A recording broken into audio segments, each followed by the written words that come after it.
Did you know that humanity once united to build a tower so tall?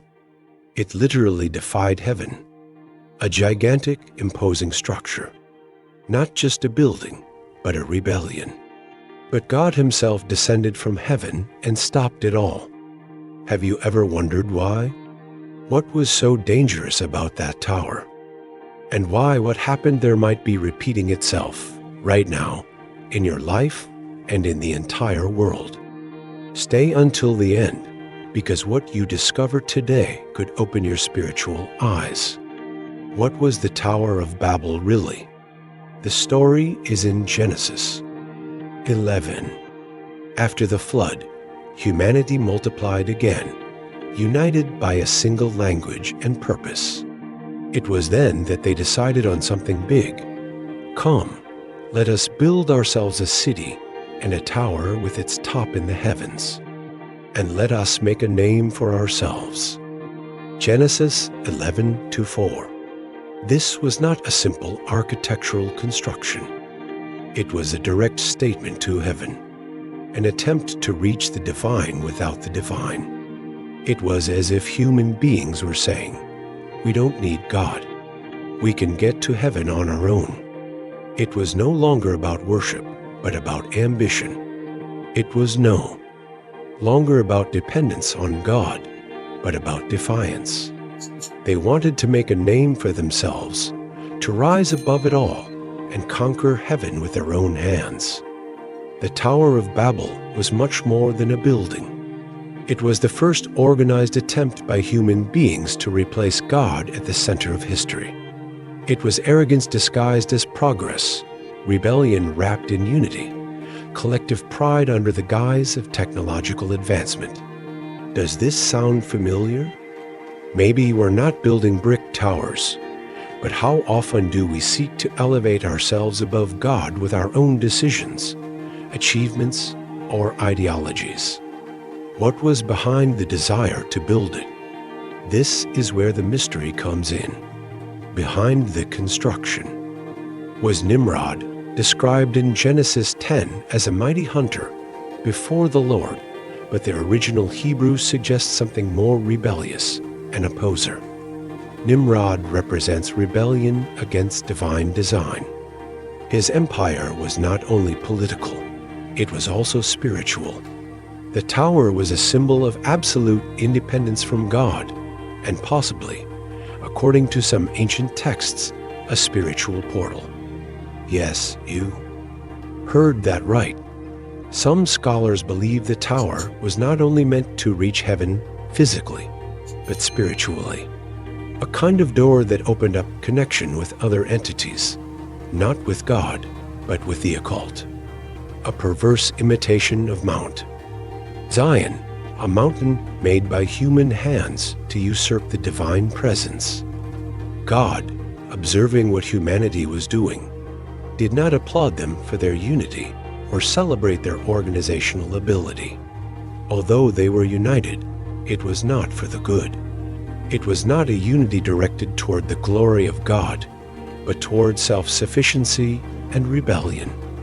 Then God spoke a language that shows us how close he was to what was happening. He said, "Behold, the people are one, and they all have one language. And they have begun the work, and nothing will be turned away from them, from what they have purposed to do." Genesis 11:2-6. God wasn't concerned about the tower itself, but about the heart behind the tower. A collective heart that no longer depended on him, that sought to reach the divine without the Creator's intervention. What did God do then? He confused their language. He sowed miscommunication. He scattered them across the earth. The project was abruptly halted, as if God had pressed an emergency button. But this wasn't cruel or arbitrary punishment. It was divine protection, an act of love disguised as correction. God halted a path that was leading to spiritual perdition, to a humanity without restraint, limits, and eternal direction. Sometimes, what seems like an interruption of our plans is actually a divine intervention that saves us from ourselves, are we building new towers of Babel. Today, we are not building a literal tower that reaches to heaven, but we are seeing humanity unite under a single technological, cultural, and spiritual language. We have become experts at replacing God. We build our own values. We design our own truths. We say, I am my truth. I decide who I am. I don't need God. The internet, social media, artificial intelligence, globalism, ideologies, everything seems to be part of a new modern tower, a civilization that unites to live without God. And you know what's most alarming? Many Christians are being swept away without realizing it. Are you building your life with God at the center, or are you building with your own strength? This is a question we all need to ask ourselves.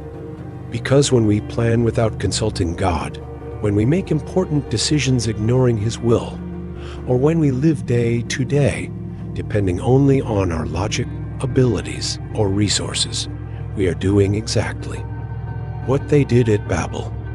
We are saying with our actions, I can do it alone. I don't need direction. My tower will reach heaven.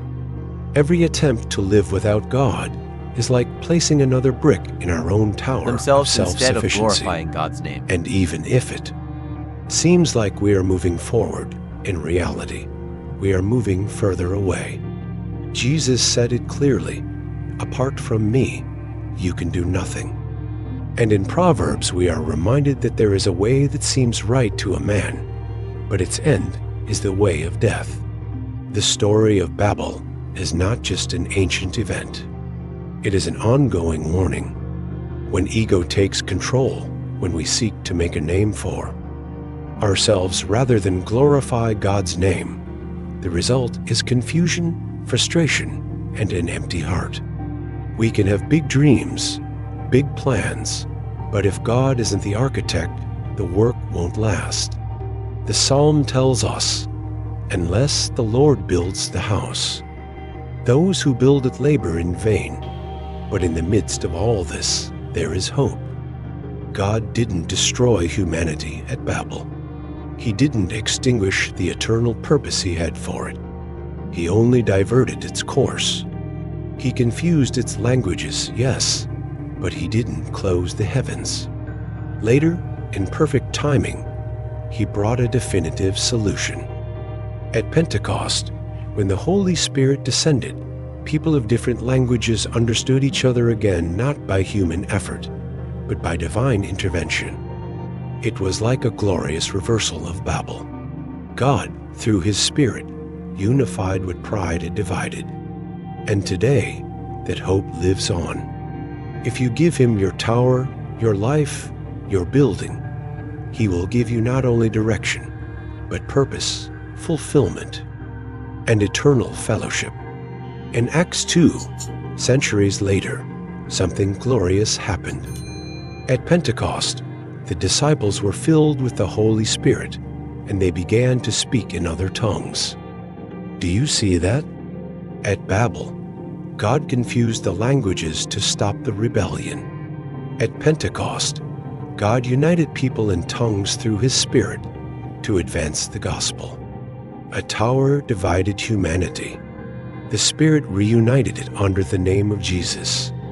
The message is clear. Unity without God is dangerous, but unity in Christ is powerful. This isn't just an ancient story. It's a prophetic warning for us today. Jesus said that in the end times, it would be like the days of Noah, and we could also say, like the days of Babel. A generation that believes itself self-sufficient, that wants to reach heaven without God, that seeks spirituality without truth. But you can choose differently. You can decide to step down from that tower and return to the altar. Today, God isn't confusing languages. He's calling hearts. He wants you to stop building your own tower and start building a relationship with Him. Because what is coming will require awake hearts, not distracted ones. And if you've been building without God, it's not too late. He's still reaching out His hand. You just have to say, "Lord, today I stop building without you. I want you to be the architect of my life." Maybe today you're not building a tower of bricks, but you're building something. Your future, your family, your career, your dreams. And the big question isn't how high what you build can reach, but who is building it with you? Is God the center of your project, or simply a spectator? The story of Babel isn't just an ancient tale. It's a mirror for this generation. We live in a world that runs, that creates, that soars, but often does so without God. And that doesn't end well. But you can choose differently. You can invite God to be the architect of your life. You can surrender your plans, your decisions, your strength to Him.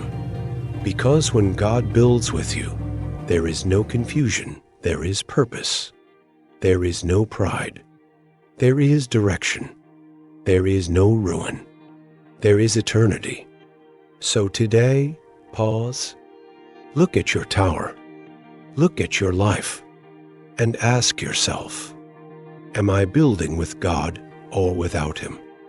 Because if you decide to build with Him, you will not only be stronger, you will be truly awake, aligned, and ready for everything He wants to do with you. If this message touched your heart, don't leave without leaving a like, subscribe, and activate the bell to receive more profound reflections like this one every week. And if you want to go further, I invite you to watch this other one where you'll discover another Bible story with a message that can also transform your life. Thank you for being here. See you in the next video. May God edify you.